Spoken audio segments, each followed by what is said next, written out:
Very good evening, students. Today we are going to learn about pteridophytes. In our last class, we have discussed about bryophyte and their classification into liverwort and mosses. Liverwort are thallus-like structure. They are dorsoventricles means they were flat on their surfaces of substratum, and the mosses were erect, but they are comparatively smaller in size. Both of them, bryophytes and algae, were non-vascular plants. Today we are going to introduce our first vascular uh, pteridophytes.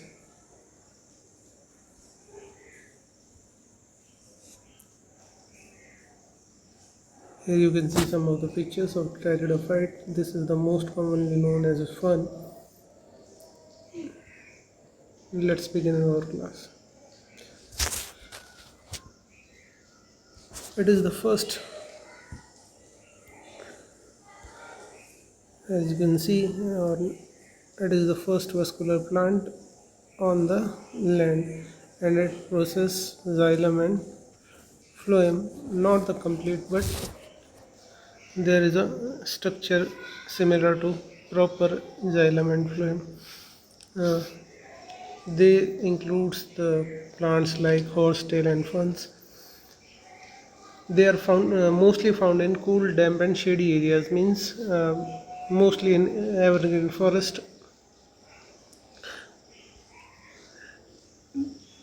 They are ornamental, means they can ये हमारे घरों की शोभा बढ़ाने के लिए use किए जा सकते हैं.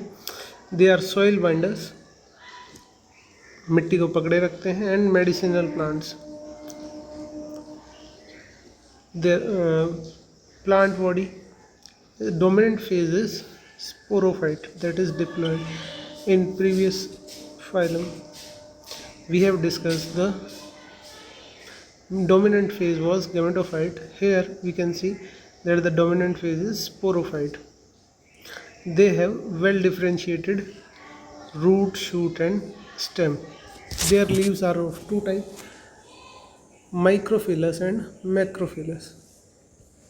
Microphyllous are comparatively small leaves, and macrophyllous are large leaves. Example are Selaginella in microphyll and ferns in macrophyll. Sporophylls.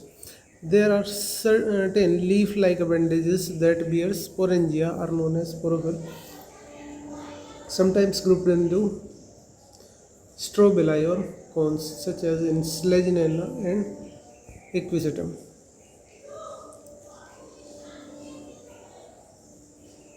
The spores are produced by meiosis in sporangia. They germinate into gametophytes called prothalli. This is the structure, and this is called prothallus. Prothallus also a multicellular thalloid. It is photosynthetic. It needs cool, damp, and shady areas, basically similar to the pteridophytes and bryophytes. Sexual reproduction, there are two parts, male and female, antheridia for the male and archegonium for the female. In antheridia there are anthrozoids, also called sperm. They require water to swim to the eggs of archegonium. After fertilization, the zygote forms and it develops into young sporophyte, and which is dominant phase.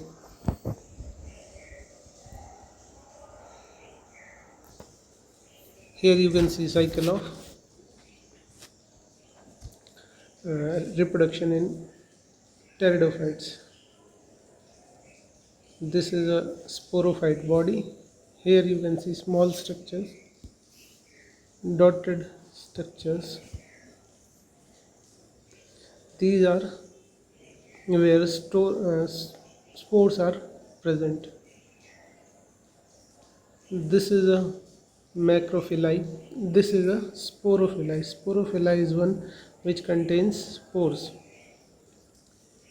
and in this meiosis occurs and forms the spores which germinate to produce prothallus. Prothallus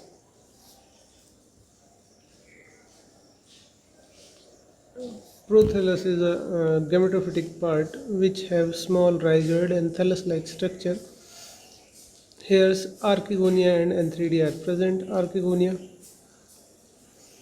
is female reproductive part and antheridia is male reproductive part. Where fertilization occurs, the spores reach to the antheridia to fertilize the female egg. This egg further does the mitosis and produce the sporophytic body. On the basis whether they produce same type or different type of spores, they are called homosporous and heterosporous. Suppose both male and female are of similar type, they are called homosporous. Produce one kind of spore, and heterosporous are produce microspore for male gamete and megaspore female gametes. Example are Selaginella and Salvinia. In heterosporous forms, the female gametophyte retain the sporophyte procedure to be seed habit. Means this is related to seeds, how seeds are formed. Here you can see homosporous and heterosporous. In homosporous, a single type of spore are formed. For example, Equisetum. In heterosporous, microspore and megaspores are formed. The megaspore and microspore means male and female spores are of similar size. And here you can see in heterosporous, male are comparatively small and female are larger in size. Gametophyte is bisexual, produce both antheridia and archegonia. In this, microspores develop into male gametophyte antheridia and female gametophyte. Megaspore develops into the female gametophyte archegonia. Example are Silotum, Equisetum and most one. Here you can see example are Selaginella, isotids and seed plants. Classification of pteridophyte. Pteridophytes are majorly classified into four major groups.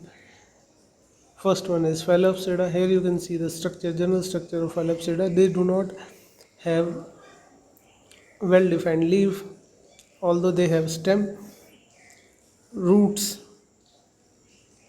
in form of rhizoids, and they are branched. The primitive, simplest pteridophytes, no true roots or leaves, only rhizoids like structure. Example is Silotum. Then come Lycopsida. Lycopsida is comparatively more advanced as to the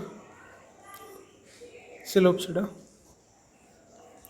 They have small leaves, microphyllae, phyllis. Sporophylls often form strobili. This is a strobili.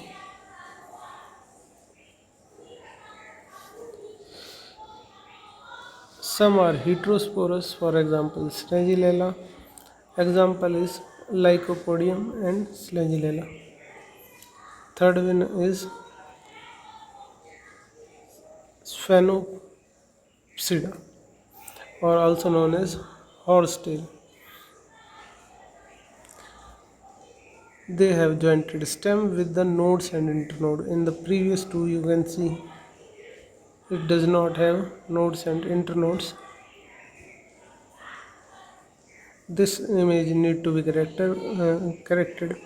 because they also do not have nodes and internodes.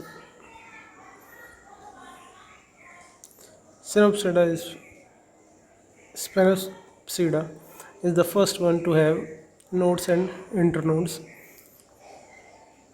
They have reduced leaves and hole shape. The strobila is at the apex. Beer sporangia. Example is Equisetum. Last one and most advanced is Pteropsida. That is fern. They have well developed large form, means this part. It is well developed. The young leaves shows circinate venations, means they have veins like structure. Okay. Sporangia bones in cluster, sorry, means this is sorry.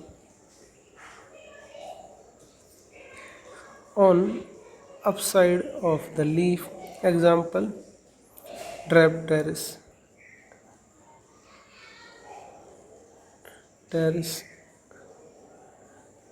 The economical importance, they are of ornamental use, they are soil binders, they have medical purpose, medical use, some species, not all. They are fossil.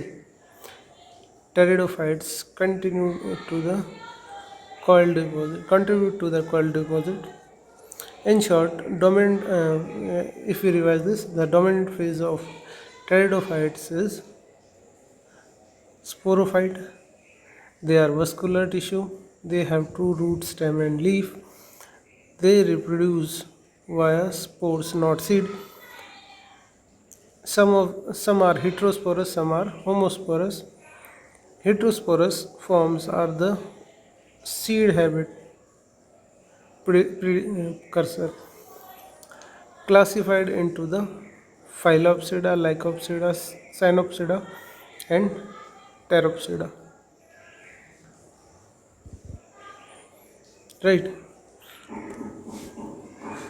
So that's all for today. Hope you will like this video and subscribe to our channel. Thank you for watching us. Thank you for watching. Don't forget to like, share and subscribe for more such video.